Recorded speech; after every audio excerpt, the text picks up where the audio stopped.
Après 2 ans de campagne, les lobbyistes sont en passe de gagner la partie.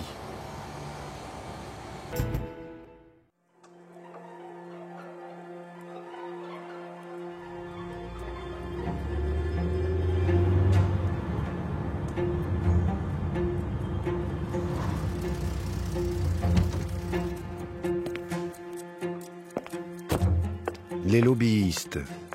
Depuis des années, ils jouent dans l'ombre des partis qui sacrifient, entre autres, la santé publique aux intérêts financiers. Aucun gouvernement, de droite comme de gauche, ne parvient pourtant à les arrêter. Vaches folles, sang contaminé, amiante. Dans ces scandales sanitaires, les lobbyistes, hommes de main des industriels, ont manipulé l'opinion et les politiques en toute impunité. Aujourd'hui, la partie qu'ils jouent est celle des gaz de schiste. Sur l'affaire du gaz de schiste, depuis le début, on a un lobbying fou. Qu'il y ait un poids des lobbies, c'est une chose. Qu'on leur fasse la part trop belle et qu'on recule face à un certain nombre de leurs exigences, c'en est une autre. Des conflits d'intérêts, on en voit à tous les étages. Quand on voit tous les liens qui sont tissés entre l'ensemble des intervenants politiques, haute administration et industrie pétrolière, c'est pas sain. Qu'importent les risques des gaz de schiste pour la santé, qu'importent les ravages sur l'environnement, les lobbyistes sont les maîtres du jeu. Nous allons voir comment ils imposent leurs règles à nos dirigeants.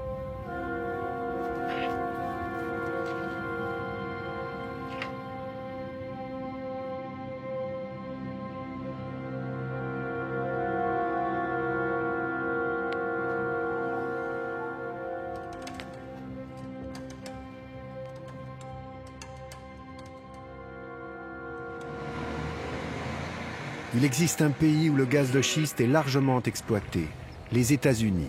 Depuis 2005, plus de 500 000 puits ont été forés. On y parle de miracle économique. Le prix du gaz a été divisé par 4. Le pays serait devenu autosuffisant. Mais cette indépendance énergétique s'accompagne d'un désastre écologique et sanitaire. Ces éleveurs du nord du pays regrettent d'avoir loué quelques arpents de terre à une société gazière. Dans notre champ, on a trouvé 50 résidus chimiques différents. Du barium, du strontium, du manganèse. Tout ça vient d'une fuite dans le réservoir d'eau qui a contaminé les herbages. Nos vaches ont bu cette eau et ont mangé cette herbe. L'odeur des produits chimiques était tellement forte qu'on la sentait à des kilomètres. On a vu l'herbe jaunir à vue d'œil et toute la végétation est morte. Bétail malade, terrain pollué et aussi conséquences pour la santé humaine. Cette agricultrice a plus de 32 puits dans un rayon de 5 km autour de son ranch. Quelle que soit la nature de ces produits chimiques, ça fait tellement de dégâts sur la santé. Ça attaque la peau. Ma peau est couverte de plaques depuis des années. Ça ne part jamais. Il y a 2 ans, je suis tombée très gravement malade. On a trouvé de l'arsenic et d'autres substances à très forte dose dans mon sang et mes urines. Et chez mon mari aussi. Ici, dans l'air, les taux de benzène et de propane sont supérieurs à la moyenne.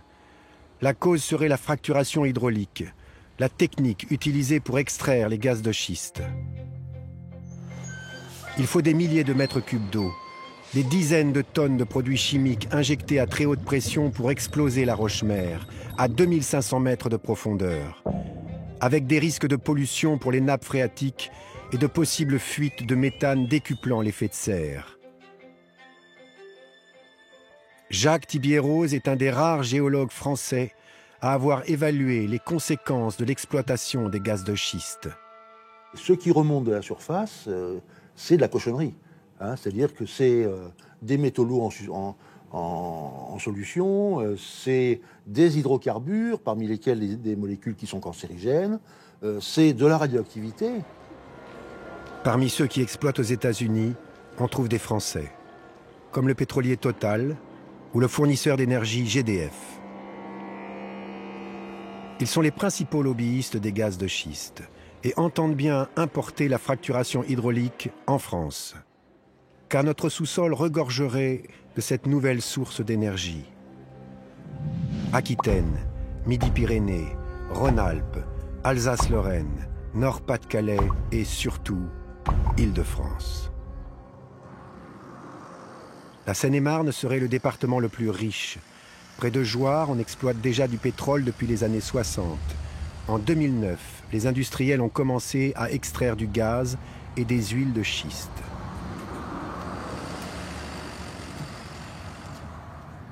Christophe Charpentier est arboriculteur et maraîcher. Ses cultures se trouvent à quelques centaines de mètres d'un forage. Il est farouchement opposé à l'extraction des gaz de schiste. Dès lors que vous fracturez la roche géologique, vous vous retrouvez forcément avec des failles. Et par les failles peuvent remonter tous les produits chimiques qui mettent pour fracturer. Et ça peut se retrouver dans les nappes. Les nappes d'eau ici, elles ne sont pas si profondes que ça. Et on sait bien qu'il y aura beaucoup d'évaporation de produits toxiques. Et on sait que les produits toxiques, c'est pas très bon pour la santé, notamment tous les perturbateurs endocriniens. C'est vrai que nos enfants, ils grandissent ici et on n'a pas envie de ça, quoi. Si le gaz de schiste est exploité à grande échelle, le visage de la campagne en Île-de-France changera aussi radicalement. Dans le pétrole de schiste, c'est pas un puits disséminé, c'est un puits tous les 3 km. Vous imaginez un peu ici un puits tous les 3 km.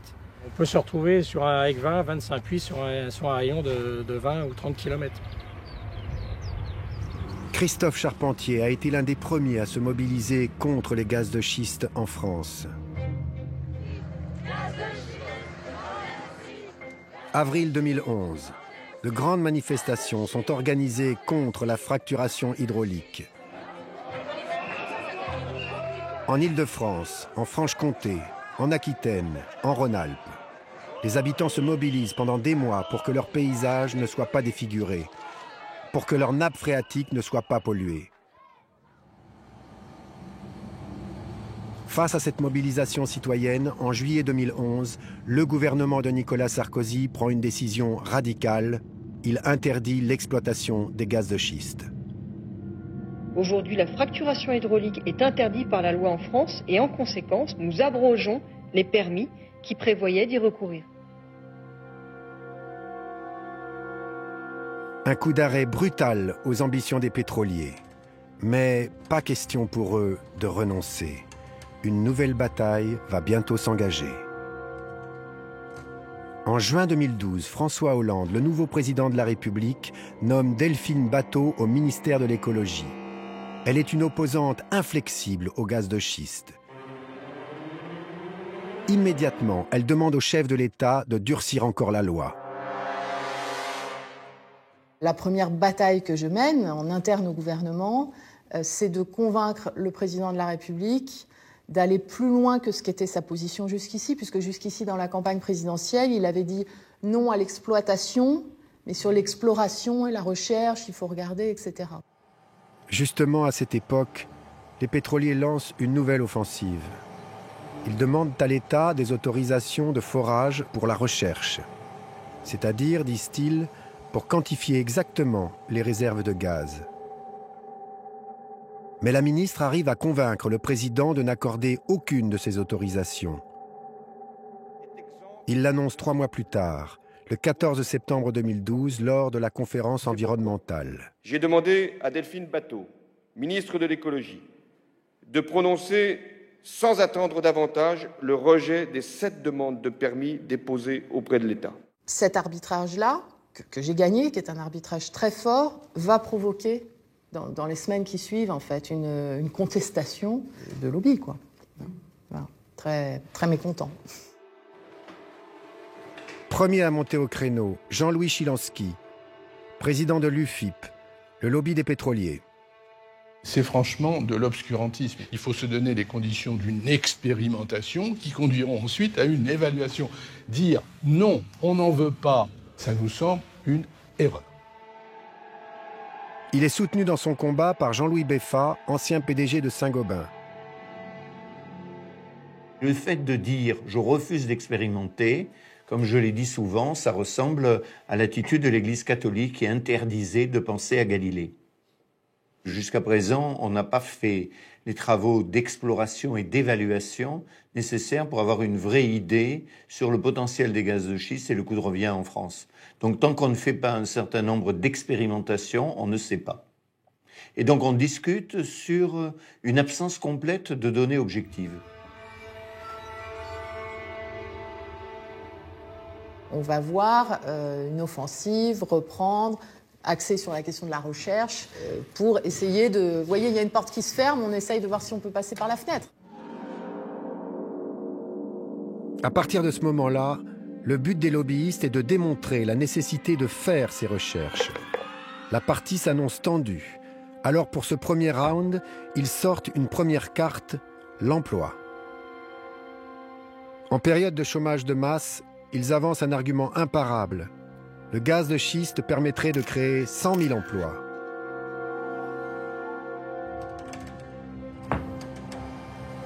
« 14 septembre 2012, c'est le jour choisi par les lobbyistes pour sortir ce chiffre. Le jour même de la conférence environnementale, au moment où François Hollande interdit les permis de recherche. Ce chiffre des 100 000 emplois provient d'une étude inédite réalisée par SIA Partners. Ce cabinet de conseil est le premier à évaluer l'impact des gaz de schiste sur l'économie française. Un cabinet de conseil apparemment banal, mais qui en réalité travaille avec GRT, une filiale de GDF Suez, dans un groupe de réflexion sur le gaz. À qui veut l'entendre, les lobbyistes dispensent la bonne nouvelle. Si on se projette dans plusieurs années et qu'effectivement il y a une ressource importante, on peut parler effectivement de 100 000 emplois créés par cette nouvelle industrie. Et vous pensez que ça peut créer des milliers d'emplois? Ah oui, totalement. Entre ça, évidemment avec toutes les personnes associées, hein, ceux qui feront les travaux d'aplanissement des sols pour mettre en place les forages, ceux qui feront les forages, ceux qui travailleront au recyclage de l'eau, etc., etc. Il y a plein de travaux. Pour Thomas Porcher, économiste de l'énergie, ce chiffre de 100 000 emplois ne repose absolument sur rien.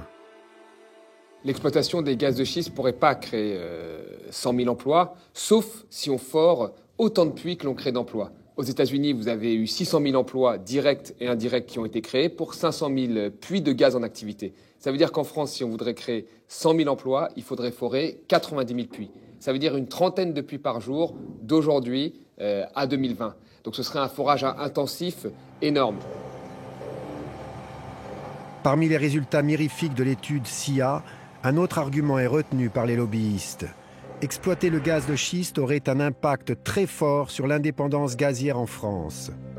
Selon eux, cela permettrait de réduire nos importations à hauteur de 7 milliards d'euros. Une fois encore, pour les anti-gaz de schiste, c'est du vent. Il y a cette idée qu'il y aurait une sorte de baguette magique. C'est-à-dire qu'il y aura un truc là dont il suffirait de décider de l'exploiter pour régler d'un coup tous les problèmes de l'industrie française et tous les problèmes de l'économie française. Pourtant, après la sortie de l'étude de SIA, une partie de la presse reprend ces informations sans écouter les arguments des opposants.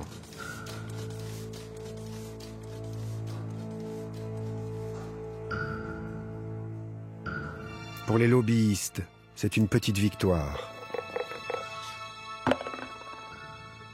Maintenant, il leur reste à amorcer la deuxième phase de leur jeu. Pour diffuser leurs idées, ils ont besoin de s'appuyer sur des hommes et des femmes qui font autorité.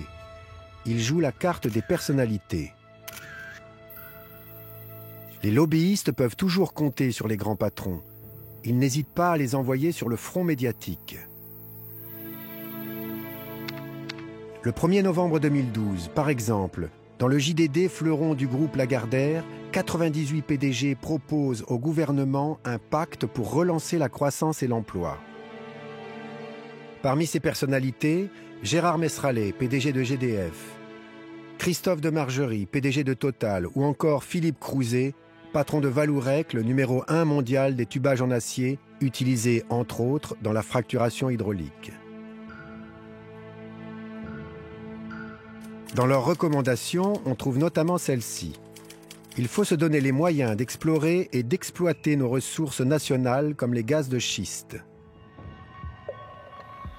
Mais s'appuyer sur les grands patrons n'est pas suffisant. Ce que les lobbyistes cherchent absolument, c'est le soutien des hommes politiques. Ils veulent en faire des alliés qui ensuite pourront légiférer et défendre leurs projets, et peu importe leur couleur politique. Régulièrement, les lobbyistes arpentent les couloirs de l'Assemblée nationale et du Sénat, où ils organisent des réunions et des dîners. Mireille Schurch est sénatrice, membre de la commission économique. Elle s'intéresse particulièrement aux questions énergétiques. Elle a subi à plusieurs reprises les assauts des lobbyistes. En juillet 2012, par exemple, elle est invitée avec une dizaine d'autres sénateurs à un dîner organisé par Esso. Pour les convaincre de la nécessité d'explorer, le pétrolier leur tient un discours rassurant. Cette exploration est sans danger, elle est propre, elle est transparente parce qu'on discute avec les élus locaux, bien évidemment. Si on fait un puits et que l'exploration n'aboutit pas, il n'y aura pas d'exploitation, on remettra en l'état les terres, il n'y a pas de problème avec l'environnement. Évidemment, on ne parle pas de fracturation hydraulique, qui est un mot très heurtant, ni qu'il faut aller chercher le gaz, effectivement, dans les interstices de la roche. Oui, il y aura des besoins en eau, ça on ne le minore pas parce que c'est la réalité, mais on n'explique pas qu'il faudra mettre des produits chimiques dans cette eau. Ça sera de l'eau. Après, je pense qu'Esso regarde aussi quels sont les sénateurs qui sont les plus perméables. C'est peut-être aussi un des objectifs de ce repas qui est très ouvert, très agréable. Peut-être qu'ensuite, ça leur permet de repérer vers quel genre de sénateurs ils peuvent s'orienter pour avancer. Pour gagner la partie, le poids des mots est capital.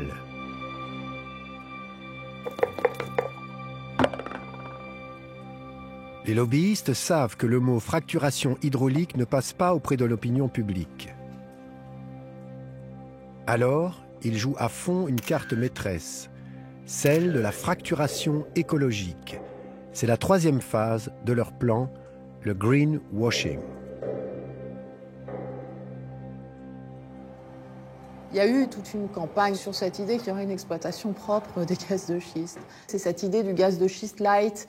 C'est un pipeau total en réalité, mais ça a été travaillé avec des techniques de communication pour voir comment on pouvait essayer de convaincre l'opinion publique qu'il fallait exploiter les gaz de schiste. L'apôtre de cette fracturation écologique, c'est EcorpSteam, une société américaine.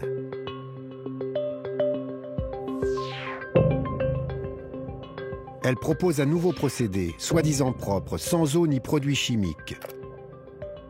Une fracturation au propane non inflammable. À la place de l'eau, c'est une sorte de propane liquéfié, l'heptafluoropropane, qui est injecté dans le sol à haute pression pour fracturer la roche-mère. Florence Mézel est directrice du cabinet de conseil qui représente EcorpSteam en France. Elle démarche les politiques pour vendre son concept, mais elle se défend d'être lobbyiste. On n'est pas du tout le lobby du gaz de schiste. Le lobby du gaz de schiste, c'est les autres. Nous, on est là avec une bonne nouvelle. Si le gouvernement accepte d'aller voir ce qu'on a sous les pieds, eh ben nous, on a une solution qui est élégante, qui est respectueuse de l'environnement. Florence Mézel nous explique comment elle a réussi à faire passer en France cette idée de fracturation écologique. Pour elle, tout commence en juin 2012. Elle contacte Bercy et insiste pour rencontrer Arnaud Montebourg, le tout nouveau ministre du redressement productif. On prend contact avec son entourage et on présente notre proposition, y compris au ministre d'ailleurs, qui, je crois, manifeste de l'intérêt. Un mois plus tard, en commission à l'Assemblée nationale, Arnaud Montebourg semble convaincu. Est-ce qu'il y a des évolutions technologiques possibles? La réponse est oui. Donc il faut mettre l'ensemble de ces questions sur la table et en débattre tranquillement. Florence Mézel poursuit ensuite son lobbying à l'Assemblée nationale. Au sein de l'OPE-CST, l'Office parlementaire des choix scientifiques et techniques.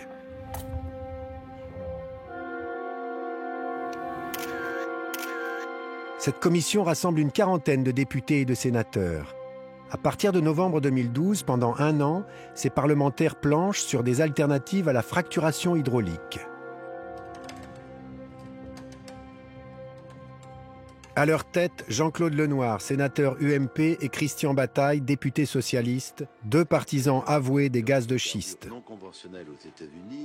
Ils sont censés organiser en toute impartialité des auditions de pétroliers, d'universitaires, de scientifiques, donner autant la parole aux pros qu'aux anti-gaz de schiste.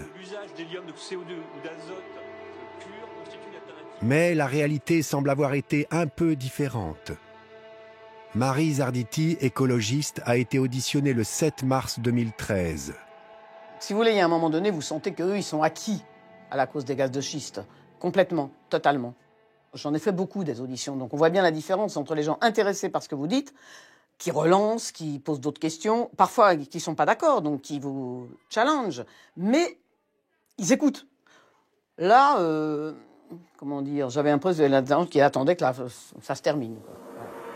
80% des auditions réalisées donnent la parole aux pro-gaz de schiste. Une aubaine pour Florence Mézel pour faire entendre la petite musique des Corpsteam. Bien entendu qu'à partir du moment où on a su que cette mission allait être lancée, on a immédiatement pris attache avec les rapporteurs, bien sûr, qui nous ont d'ailleurs immédiatement reçus et qui étaient d'ailleurs très intéressés et un peu excités d'ailleurs à l'idée que, enfin, on propose une alternative. John Strache, qui est président-directeur général d'Corpstream. Mr. Chairman, members of Parliament, merci beaucoup. C'est ainsi que John Trash, le PDG des Corpsteam, est auditionné par les parlementaires le 18 avril 2013. Il tient un discours extrêmement rassurant sur les nouvelles techniques de forage. Donc, pas de possibilité de fuite qui, si elle n'est pas détectée, pourrait aboutir à un incendie ou à une explosion. Immédiatement après l'audition du PDG des Corpsteam, Florence Mézel recontacte le ministère d'Arnaud Montebourg. Donc on a informé le cabinet Montebourg du fait qu'on avait été auditionné, simplement pour leur faire comprendre qu'on crédibilisait nous-mêmes notre propre offre, ce qui pouvait, dans l'avenir, permettre au ministre de parler d'une solution qui n'était pas inconnue au bataillon, en quelque sorte. Les arguments des Corpsteam semblent convaincre le ministre. Arnaud Montebourg, qui affirmait avant d'entrer au gouvernement être opposé au gaz de schiste, devient un ardent défenseur d'une technique de fracturation propre. Pour moi, je ne suis pas favorable à l'exploitation des gaz de schiste de façon polluante. Mais si on élimine le problème de la pollution en sous-sol et en surface, et pourquoi s'en priver? Finalement, s'il y a une stratégie technologique, une nouvelle technique qui préserve l'environnement, il faut qu'on en discute, parce que là, ça vaut la peine. Sauf que le fluoropropane, qui c'est qui a essayé aujourd'hui en France et ailleurs dans le monde? Personne.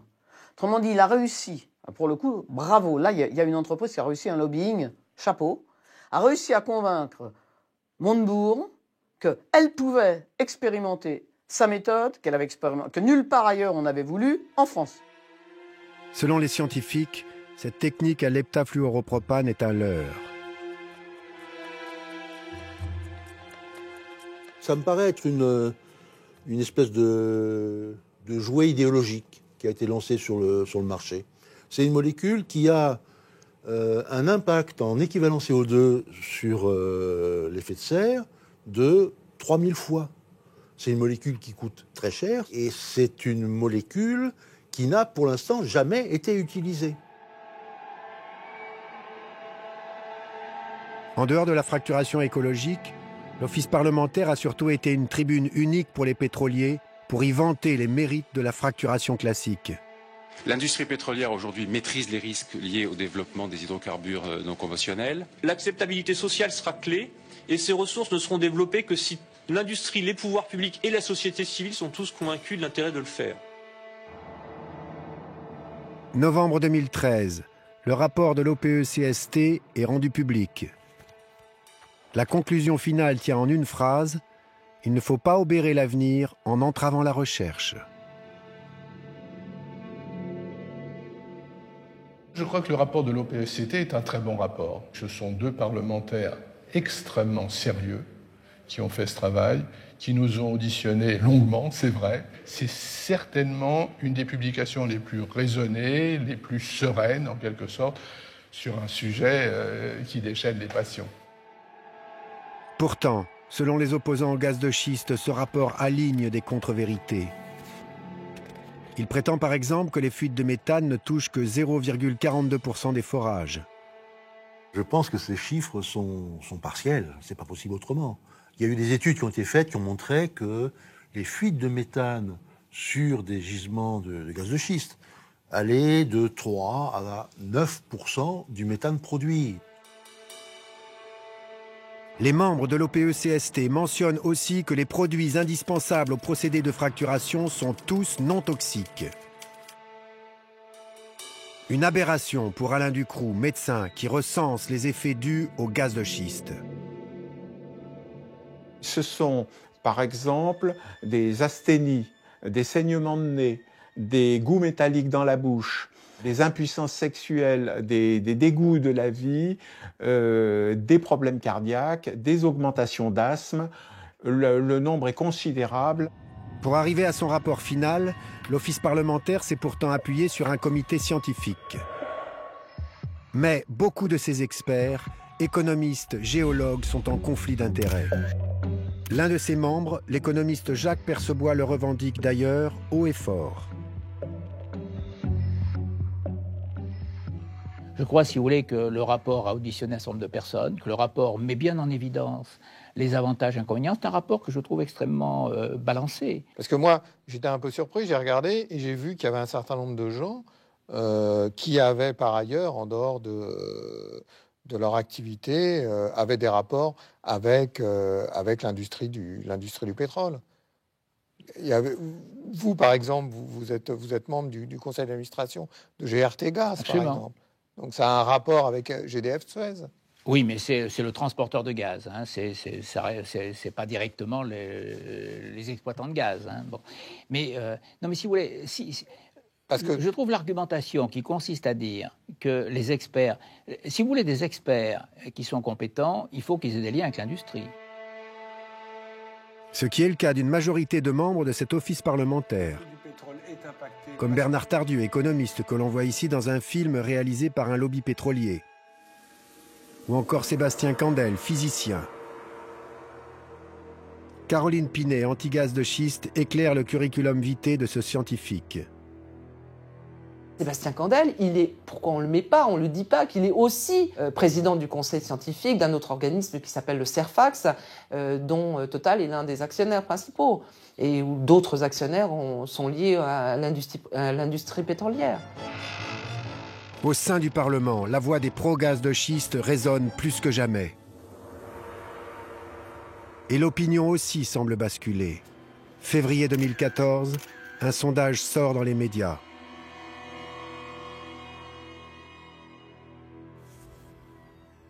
Faut-il, selon vous, mener des recherches pour trouver un mode d'exploitation compatible avec la protection de l'environnement? Eh bien, c'est plutôt une surprise. 69% des Français y sont favorables. Ce sondage a été réalisé par Tilder, une agence de communication.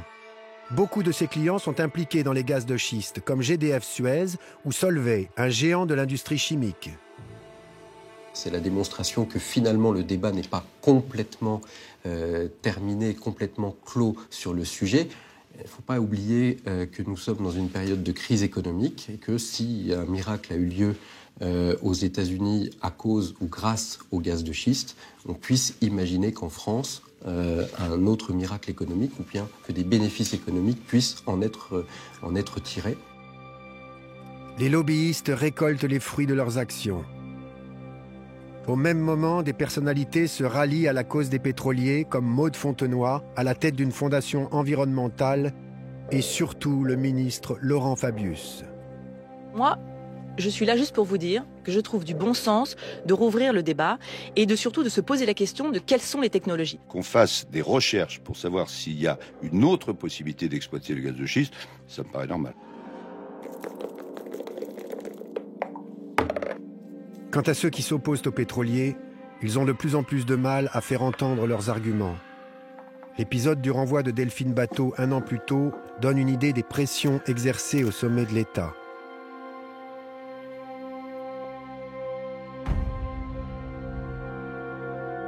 « 2 juillet 2013, la ministre de l'écologie, qui avait fait du combat contre les gaz de schiste une priorité, est renvoyée du gouvernement. La raison officielle de son limogeage est une interview qu'elle a donnée le matin même à une radio nationale. Elle dénonçait les coupes budgétaires dont son ministère a été victime. Mais pour elle, la raison est à chercher ailleurs. Dès le lendemain, en conférence de presse, elle donne sa version des motifs de son renvoi. Est-il normal que le patron de l'entreprise Vallourec, directement intéressé par l'exploitation des gaz de schiste, ait pu annoncer ma marginalisation des semaines à l'avance devant des responsables de son entreprise aux États-Unis?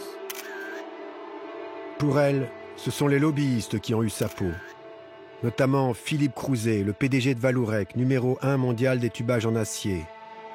Philippe Crouzet est aussi le mari de Sylvie Hubac, la directrice de cabinet de François Hollande. Aujourd'hui encore, Delphine Batho n'en revient pas que le PDG de Vallourec ait pu prédire son éviction du gouvernement. Sur le coup, il n'a pas démenti ses propos, ça a été publié dans la presse et plusieurs témoins de cette rencontre de presse ont par la suite, après que j'ai été limogée, confirmé qu'il avait parlé sur le ton de celui qui sait. Vous savez, qui se fait valoir en disant « moi j'ai certaines informations, je peux vous dire que ». Je trouve ça sidérant qu'une entreprise qui est directement intéressée par l'exploitation des gaz de schiste puisse pas simplement se dire j'aime pas la ministre de l'énergie en France, faire plein de commentaires désagréables si ça lui fait plaisir, mais dire j'ai des informations, elle va être mise à l'écart. Ça, c'est préoccupant. Oui. Qu'il y ait un poids des lobbies, c'est une chose. Qu'on leur fasse la part trop belle et qu'on recule face à un certain nombre de leurs exigences, c'en est une autre.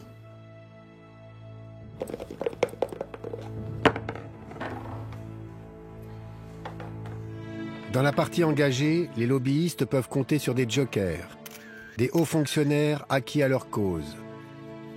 Ils sont nommés à des postes clés dans les ministères jusqu'au plus haut niveau de l'État. Une histoire qui s'est déroulée en Seine-et-Marne illustre bien leur pouvoir. Début 2010, le pétrolier S-Oil veut racheter des terrains à un autre pétrolier pour un jour pouvoir forer. Mais il doit obligatoirement obtenir ce que l'on appelle un permis de mutation, un permis délivré par le ministère de l'écologie. Pendant 1 an, le ministère ne répond pas aux demandes de S-Oil. Le pétrolier attaque alors l'État au tribunal administratif de Pontoise.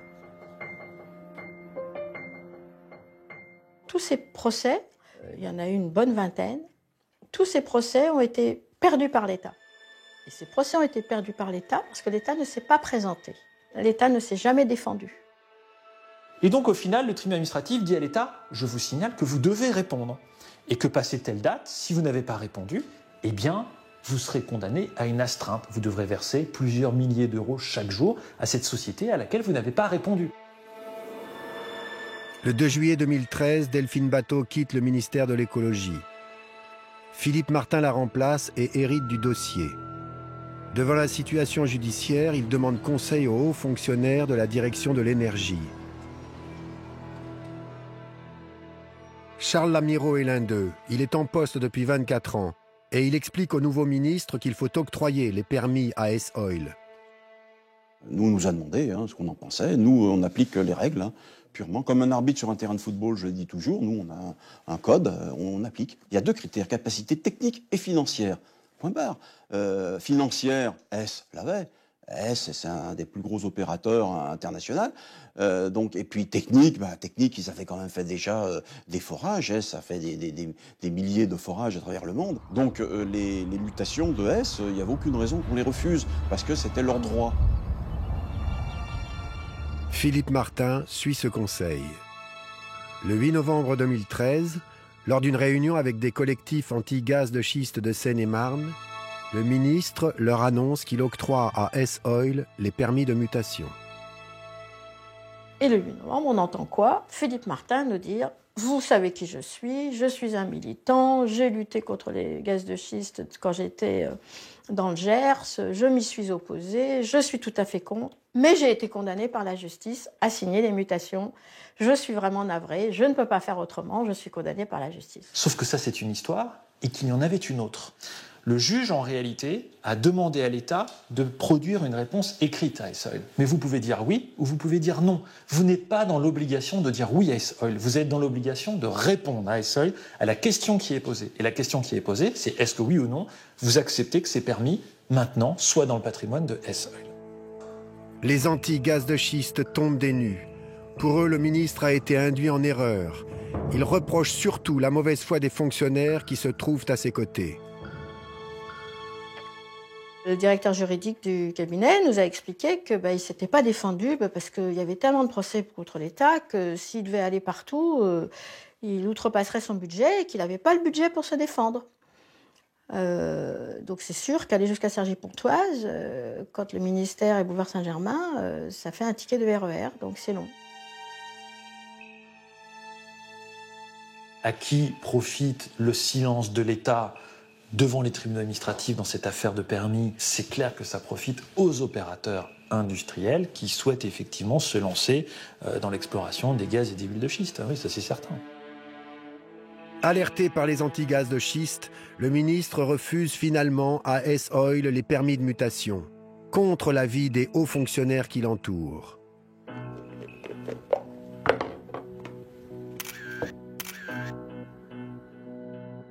En France, ces hauts fonctionnaires en charge de l'énergie ont une particularité.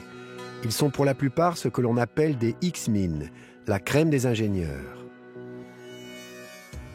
C'est un corps qui recrute parmi les meilleurs élèves ingénieurs en France, parmi les plus grandes écoles, les plus prestigieuses, principalement polytechniques. On parle de très peu d'élèves, on parle d'une quinzaine, d'une dizaine, d'une quinzaine par an. C'est l'esprit du corps des mines. Mon chef était corps des mines, il rencontrait le corps des mines de chez Total, il se tutoie. D'entrée de jeu. Voilà. C'est une famille, entre guillemets. Le corps des mines, c'est une famille. Voilà. Ces corpsards, comme on les surnomme, ont toujours été des spécialistes de l'énergie. Les ingénieurs de l'école des mines, créés sous Napoléon, s'occupaient à l'origine du charbon. Dans les années 60, les corpsards sont devenus spécialistes du nucléaire. Aujourd'hui, ils sont pro-pétrole, pro-gaz de schiste. Ils se retrouvent toujours à des postes clés, que ce soit à la tête de grandes entreprises comme Areva ou Alstom ou dans l'appareil d'État. Le corps des mines, assez souvent, il a été associé à un lobby. C'est pas du tout un lobby. Le corps des mines sur l'énergie, c'est l'État, c'est le pouvoir, c'est la décision. Ils sont partout, à tous les endroits où se prennent la décision énergétique. Ils sont bien placés, puisqu'ils ne sont pas que de simples conseillers, ils sont les conseillers dédiés aux questions énergétiques dans les principaux ministères en charge du sujet. Ils sont par exemple à l'Élysée, au cabinet du président de la République, ou officient un ancien de Saint-Gobain.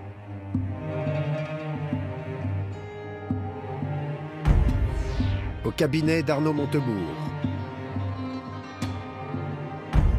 Au ministère de l'écologie, où il truste les postes.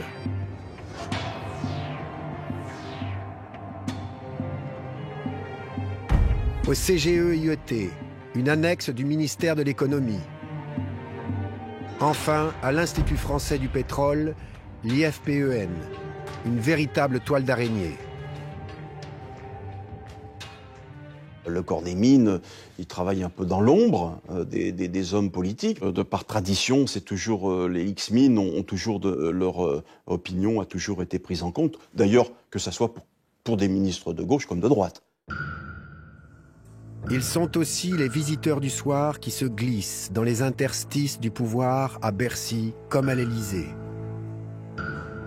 Et là, c'est un autre personnage du corps des mines qui rentre en scène, c'est, je dirais, le chef de file du corps des mines, et c'est Jean-Louis Beffin, qui lui était le PDG de Saint-Gobain. Et Jean-Louis Beffin, c'est un visiteur du soir de François Hollande, mais aussi d'Arnaud Montebourg. C'est quelqu'un qui vient partager sa vision, son expertise, son analyse sur de nombreux sujets, dont celui de l'énergie.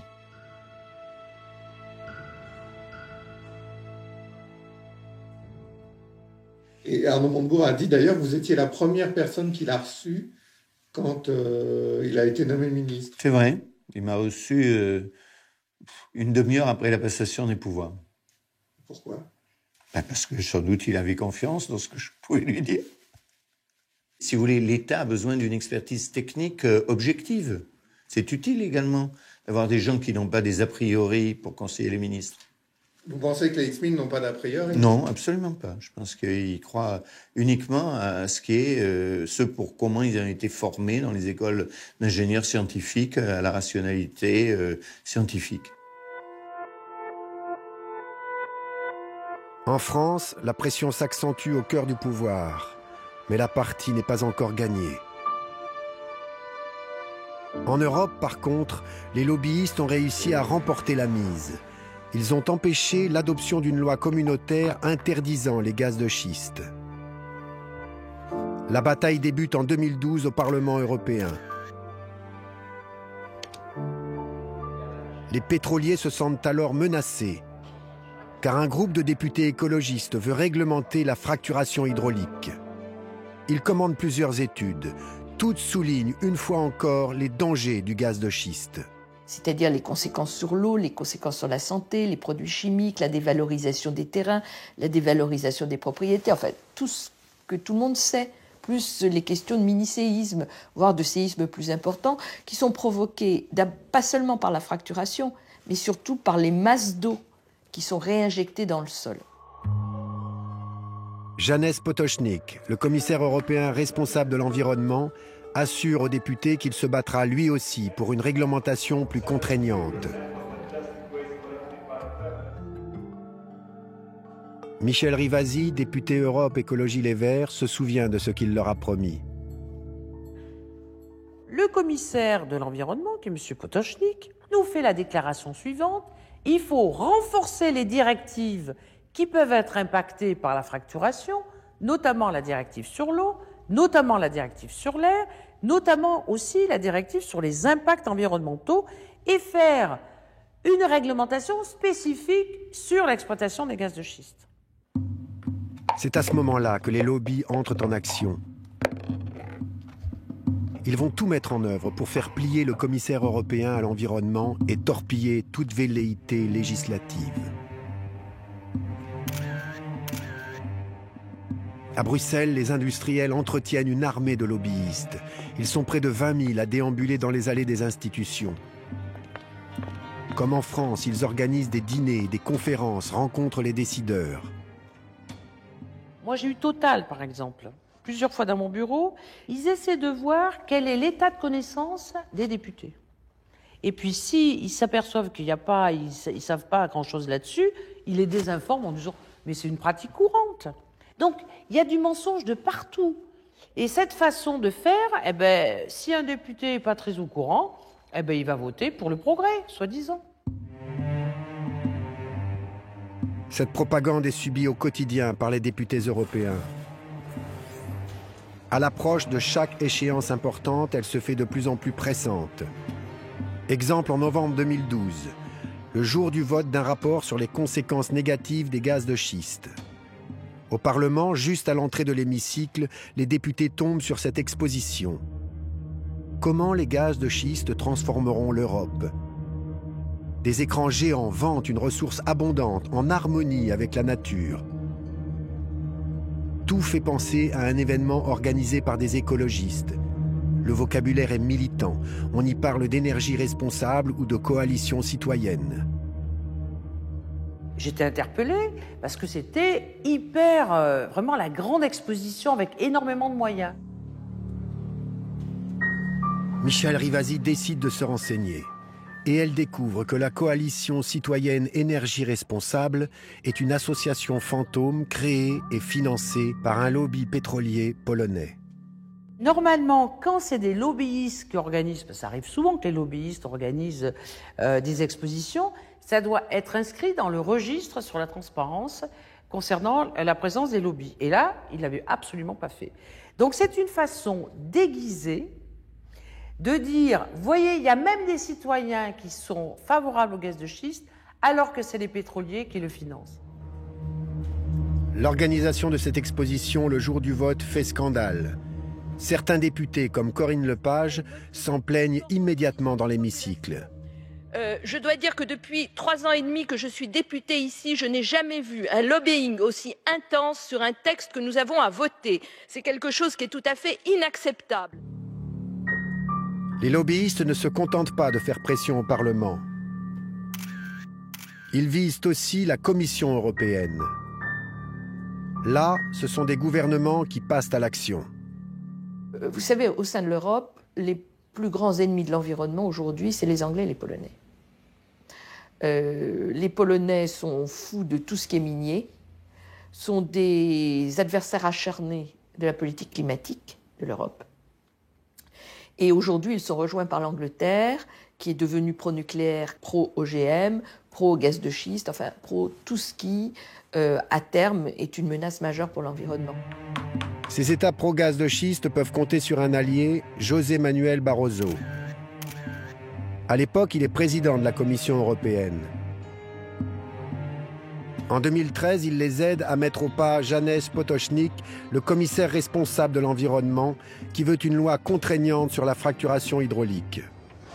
On a notamment pu avoir accès à des lettres échangées entre la représentation permanente anglaise, le gouvernement de David Cameron en Angleterre et José Manuel Barroso. Puisqu'on s'est rendu compte, grâce à ces lettres-là, que José Manuel Barroso a décidé de bloquer l'initiative de Potočnik en lui faisant comprendre qu'une solution législative ne serait pas acceptable et ne serait pas autorisée par lui. Dans cette lettre confidentielle, en novembre 2013, les délégués anglais se félicitent de la position de Manuel Barroso, qui a bloqué pour l'instant toute discussion sur une proposition de loi. Ils soulignent que leurs principaux alliés sont la Pologne, la Slovaquie et la République tchèque, qui représentent quasiment une minorité de blocage. Et ils concluent, il faut continuer le lobbying. 6 mois plus tard, les Anglais peuvent crier victoire. La Commission adopte seulement des recommandations. Contrairement à une loi, elles n'ont rien d'obligatoire, rien de contraignant. Chaque État décide des règles qu'il applique. Moi, j'ai vu M. Potočnik qui était désespéré. Et il a totalement perdu. Et vous voyez bien que tout est fait pour que partout les gens ont envie de forer, d'exploiter, ils puissent le faire. Et puis dans 5 ans, quand tout sera bien cochonné, à ce moment-là, on se posera éventuellement la question de la réglementation. Les pétroliers ont maintenant les mains libres en Europe. Et conscients du danger de la fracturation hydraulique, ils vont chercher à se protéger au cas où cela tournerait mal. Les lobbyistes vont alors réussir un dernier coup, empêcher que des études d'impact soient rendues obligatoires avant de forer. Les conséquences sont considérables. Pourquoi elles sont considérables? Parce que quand il y a un pétrolier ou un gazier qui veut faire l'exploration des gaz de schiste, si vous n'avez pas fait le point zéro avant, c'est-à-dire étudier la qualité de l'eau, les conséquences par exemple sur la quantité d'eau qu'il va falloir faire pour la fracturation hydraulique, si ça c'est pas fait, le pétrolier va faire comme aux États-Unis. C'est-à-dire qu'il vient, il fait son forage, il pollue et il s'en va. Et après vous allez attaquer le pétrolier, mais il va dire mais c'est pas dû à moi ça. Moi cette pollution elle était préexistante. La décision d'imposer des études d'impact doit être prise au niveau des gouvernements au Conseil européen. Chaque pays doit donc donner son avis. Bizarrement, la France va s'abstenir dans ce vote crucial. Qui est pour? Qui est contre?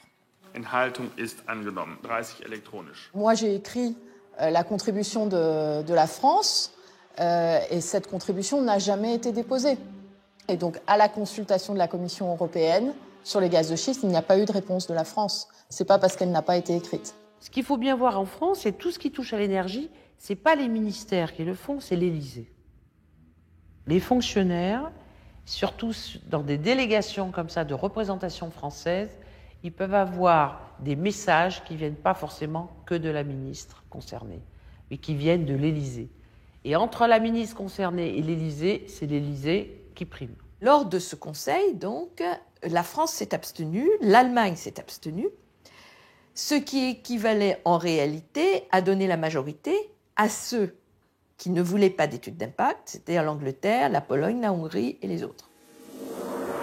Pourtant, officiellement, le président Hollande est contre l'exploitation des gaz de schiste.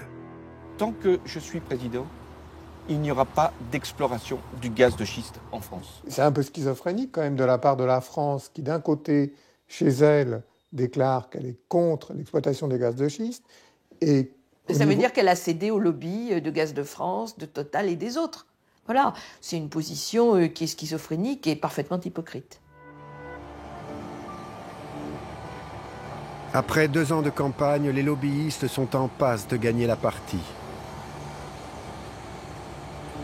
Les dériques se multiplient en Europe. La Pologne est la première, fin 2013, à permettre l'exploitation des gaz de schiste. Début 2014, le Royaume-Uni l'autorise à son tour. Total et GDF Suez sont de la partie. Quelques mois plus tard, le Danemark emboîte le pas. Là encore, c'est Total qui obtient des permis de forage. Quant à la France... Je pense, si vous voulez, que la France se rendra compte qu'en matière d'énergie, elle a des problèmes graves et que se passer d'une ressource qui peut être importante, avec tous les problèmes qu'a la France, nous coûte très cher. Si sur les gaz de schiste, on perd 3 ans, c'est pas un drame. Vous pensez qu'on ne fait que perdre 3 ans? Oui.